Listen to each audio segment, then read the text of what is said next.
நற்செய்தி வாசகம். மத்தேயு எழுதிய நற்செய்தி 10ஆம் அதிகாரம். ஆண்டவரின் உயிருள்ள வார்த்தைகள் 17 22 முடிய. எச்சரிக்கையாக இருங்கள், ஏனெனில் மனிதர்கள் உங்களை யூத சங்கங்களிடமும் ஒப்புவிப்பார்கள். தங்கள் தொழுகை கூடங்களில் உங்களை சாட்டையால் அடிப்பார்கள். என் பொருட்டு ஆளுநரிடமும் அரசரிடமும் உங்களை இழுத்து செல்வார்கள். இவ்வாறு யூதர்கள் முன்னும் பிற இனத்தவர் முன்னும் சான்று பகர்வீர்கள். இப்படி அவர்கள் உங்களை ஒப்புவிக்கும் பொழுது என்ன பேசுவது, எப்படி பேசுவது என நீங்கள் கவலைப்பட வேண்டாம். நீங்கள் என்ன பேச வேண்டும் என்பது அந்நேரத்தில் உங்களுக்கு அருளப்படும். ஏனெனில் பேசுபவர் நீங்கள் அல்ல, மாறாக உங்கள் தந்தையின் ஆவியாரே உங்கள் வழியாய் பேசுவார். சகோதர சகோதரிகளில் தம் உடன் சகோதர சகோதரிகளையும் தந்தையர் பிள்ளைகளையும் கொல்வதற்கென ஒப்புவிப்பார்கள். பிள்ளைகள் பெற்றோருக்கு எதிராக எழுந்து அவர்களை கொல்வார்கள். என் பெயரின் பொருட்டு உங்களை எல்லாரும் வெறுப்பர். இறுதி வரை மன உறுதியுடன் இருப்போரே மீட்கப்படுவர்.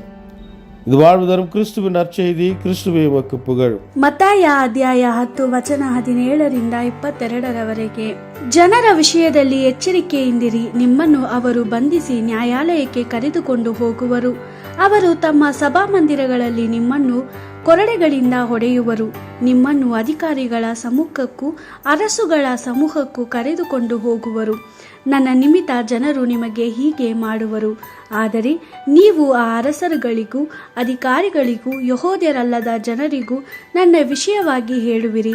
ನಿಮ್ಮನ್ನು ಬಂಧಿಸಿದಾಗ ನೀವು ಏನು ಮಾತಾಡಬೇಕು, ಹೇಗೆ ಮಾತಾಡಬೇಕು ಎಂದು ಚಿಂತಿಸಬೇಡಿ. ನೀವು ಹೇಳಬೇಕಾದವುಗಳನ್ನು ಆ ಸಮಯದಲ್ಲಿ ನಿಮಗೆ ಅನುಗ್ರಹಿಸಲಾಗುವುದು. ಮಾತಾಡುವವರು ನಿಜವಾಗಿಯೂ ನೀವಲ್ಲ, ನಿಮ್ಮ ತಂದೆಯ ಆತ್ಮನೇ ನಿಮ್ಮ ಮೂಲಕ ಮಾತನಾಡುತ್ತಾನೆ. ಸಹೋದರರು ಸ್ವಂತ ಸಹೋದರರಿಗೆ ವಿರುದ್ಧವಾಗಿ ತಿರುಗಿಬಿದ್ದು ಅವರನ್ನು ಮರಣದಂಡನೆಗೆ ಒಪ್ಪಿಸುವರು. ತಂದೆಯಂದಿರು ತಮ್ಮ ಸ್ವಂತ ಮಕ್ಕಳಿಗೆ ವಿರುದ್ಧವಾಗಿ ತಿರುಗಿಬಿದ್ದು ಅವರನ್ನು ಮರಣದಂಡನೆಗೆ ಒಪ್ಪಿಸುವರು. ನೀವು ನನ್ನನ್ನು ಹಿಂಬಾಲಿಸುವುದರಿಂದ ಜನರೆಲ್ಲರೂ ನಿಮ್ಮನ್ನು ದ್ವೇಷಿಸುತ್ತಾರೆ, ಆದರೆ ಕಡೆಯವರೆಗೂ ತಾಳಿಕೊಳ್ಳುವವರು ರಕ್ಷಣೆ ಹೊಂದುವರು. ದೇವರ ವಾಕ್ಯವಿದು. ದೇವರಿಗೆ ಕೃತಜ್ಞತೆ ಸಲ್ಲಲಿ. Gospel according to Matthew chapter 10 verse 17 to 22.